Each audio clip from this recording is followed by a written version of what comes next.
ഇപ്പോൾ സാമൂഹിക നിരീക്ഷകനായ ശ്രീ രാഹുൽ ഈശ്വർ നമ്മളോടൊപ്പം ചേരുന്നുണ്ട്. രാഹുൽ, എപ്പോഴൊക്കെ ഈ മയക്കുമരുന്ന് അല്ലെങ്കിൽ ലഹരി വസ്തുക്കളെ പിടികൂടുന്ന സന്ദർഭം ഉണ്ടാകുന്നുണ്ട്, അപ്പോഴൊക്കെ ഈ സിനിമാ മേഖലയിലേക്ക് ഇതിൻ്റെ പരിശോധനകളും അന്വേഷണങ്ങളും ഒന്നും കാര്യമായി കടക്കുന്നില്ല എന്ന് പൊതുവിൽ സമൂഹത്തിലൊരു ശബ്ദമുണ്ടായിരുന്നു. അപ്പോൾ ചലച്ചിത്ര മേഖലയിൽ പ്രവർത്തിക്കുന്നവർ പറയുന്നത് സിനിമാ മേഖലയിൽ മാത്രം പോരാ, എല്ലായിടങ്ങളിലും പരിശോധന വേണം, ഇതെവിടെയുണ്ടെങ്കിലും ഇതിനെതിരെ നടപടി വേണമെന്നൊക്കെയാണ്.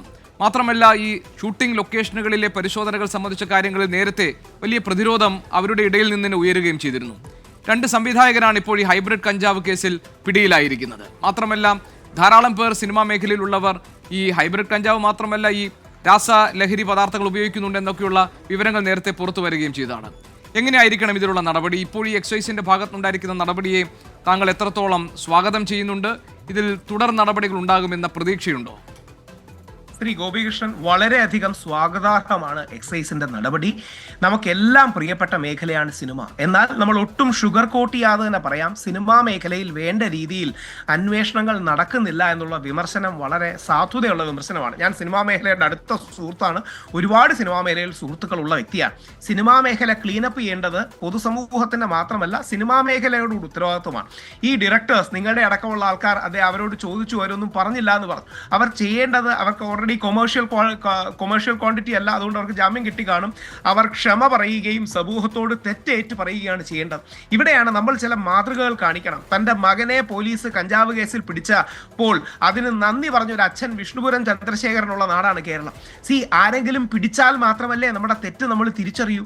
ആ പിടിച്ചതിന്റെ പേരിൽ അവർ മാപ്പ് പറയണം, അവർ തെറ്റ് ഏറ്റു പറയണം, അവർ ഇതിൽ നിന്ന് മാറണം. ഷൈൻ ടോൺ ചാക്കോ പോകുമെന്ന് പറഞ്ഞ പോലെ ഡി അഡിക്ഷൻ അടക്കമുള്ള കാര്യങ്ങളിലേക്ക് പോകണം. സിനിമാ മേഖലയിൽ ഗ്ലിറ്റ്സും ഗ്ലാമറും ഉണ്ട് ചിലപ്പോഴെങ്കിലും, അതുകൊണ്ട് അതിൻ്റെ ഉള്ളിലേക്ക് പെനിട്രേറ്റ് ചെയ്യാൻ പോലീസ് മടി കാണിക്കാറുണ്ട്. കാര്യം ഒരു വളരെ സ്വാധീനമുള്ള മേഖലയാണ്. അവിടെയാണ് സിനിമാ മേഖലയിലെ ചില സംഘടനകളടക്കം പറയുന്നത്, ഞങ്ങളുടെ സെറ്റുകളിൽ പരിശോധിക്കൂ, പകരം മഫ്തിയിൽ പരിശോധിക്കണം. പോലീസ് വേഷത്തിലും എക്സൈസ് വേഷത്തിലും വന്ന് പരിശോധിച്ചാൽ അത് സിനിമയുടെ ബ്രാൻഡിനെ എഫക്ട് ചെയ്യും, OTT റൈറ്റ്സിനെ എഫക്ട് ചെയ്യും, തിയേറ്റർ കിട്ടാനുള്ള സാധ്യതകൾ കുറയും, ആ സിനിമയ്ക്ക് നെഗറ്റീവ് ബ്രാൻഡിങ് ഉണ്ടാകും. നെഗറ്റീവ് ബ്രാൻഡിങ് ഉണ്ടാക്കുകയല്ലോ, വാർത്ത ഉണ്ടാക്കുകയല്ലോ പോലീസിന്റെ എക്സൈസിന്റെ ഉദ്ദേശം. അതുകൊണ്ട് ഇവർ മഫ്തിയിൽ പോയി ടെസ്റ്റ് ചെയ്യണം. ഒരു ഡയറക്ടർ ഉപയോഗിച്ചാൽ താഴെത്തട്ടിലുള്ള എല്ലാവരും ഇത് ഉപയോഗിക്കില്ലേ? ഒരു സിനിമയുടെ കപ്പിത്താൻ എന്ന് പറയുന്നത്, ക്യാപ്റ്റൻ എന്ന് പറയുന്നത് ഡയറക്ടറാണ്. ഡയറക്ടർ ഇത്തരം സ്വഭാവ ദൂഷ്യമുള്ള ആളാണെങ്കിൽ താഴെയുള്ള ആൾക്കാരെല്ലാം അത് കണ്ടിന്യൂ ചെയ്യാനുള്ള ചാൻസ് അല്ലേ കൂടുതൽ? അതുകൊണ്ട് ഖാലിദ് റഹ്മാൻ വളരെ കഴിവുള്ള സംവിധായകനാണ്. അദ്ദേഹത്തിന്റെ ഒരുപാട് സിനിമകൾ നമ്മളെല്ലാം കണ്ടിട്ടുണ്ട്, അപ്രീഷിയേറ്റ് ചെയ്യുന്നു. അത്തരം കലാകാരന്മാർ ഇത്തരം ദുസ്വഭാവങ്ങളിലേക്ക് പോകരുത്. ഇങ്ങനെ ആരെങ്കിലും പെട്ടുപോയിട്ടുണ്ടെങ്കിൽ അവരെ തിരിച്ചു കൊണ്ടുവരാനുള്ള മെത്തേഡ് കൂടെ വേണം. ശ്രീ ഗോപികൃഷ്ണൻ, ഒരു കാര്യം കൂടെ ഓർക്കണം, നമുക്കിവരെ വില്ലന്മാരായി കാണാം, വിക്ടിംസായി കൂടി കാണാം. അന്താരാഷ്ട്ര തലത്തിൽ പോർച്ചുഗലിൽ, അമേരിക്കയിൽ, കാനഡയിൽ അടക്കം ഇവരെ വിക്ടിംസായി കൂടി കാണുന്ന ഒരു പ്രവണതയുണ്ട്. ഇവരും ഇരകളാണ്, ഡ്രഗ്സിന്റെ ഇരകളാണ് ഇവർ. അതുകൊണ്ട് ഈ ഇരകളെ രക്ഷിച്ചെടുക്കാനും തിരിച്ചു കൊണ്ടുവരാനും റീഹാബിലിറ്റേഷൻ, ഡിസ്വേഷൻ കമ്മീഷൻ എന്നാണ് പോർച്ചുഗലിൽ പറയുന്നത്, അല്ലെങ്കിൽ ഗുഡ് സമരിറ്റൻ ആക്ട് എന്നാണ് കാനഡയിൽ പറയുന്നത്. ഈ ഡ്രഗ്സിൽ പെട്ടുപോയവർ പലപ്പോഴും ഈ ഡ്രഗ്സ് ഇല്ലെങ്കിൽ അവരുടെ ബ്രെയിൻ വീണ്ടും വീണ്ടും അതിന് ക്രേവ് ചെയ്യും.